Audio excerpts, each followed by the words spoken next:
Siamo arrivati al momento del debutto, siamo quasi pronti per il nostro palco, il nostro sipario. Questo è il 13° anno dei nostri spettacoli, dei nostri laboratori teatrali, e quest'anno finalmente siamo tornati a teatro.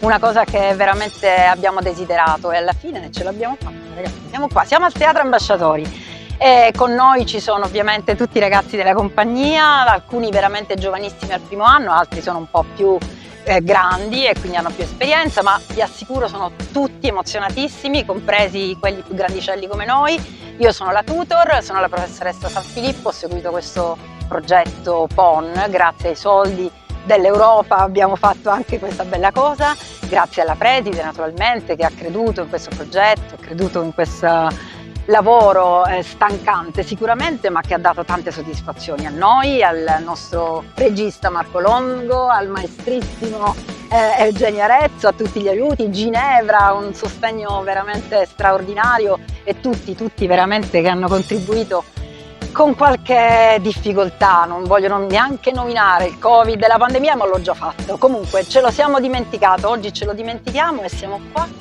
in attesa del nostro pubblico, perché il teatro senza pubblico non è teatro, ma soprattutto ci sono loro. Veramente spero che abbiate la fortuna di vederli, questi ragazzi che hanno riempito i nostri momenti freddi invernali con le nostre prove, e adesso c'è più caldo, ma siamo pronti al nostro debutto. Un in bocca al lupo a tutti, anche se a teatro si dice in un altro modo, ma non lo dico.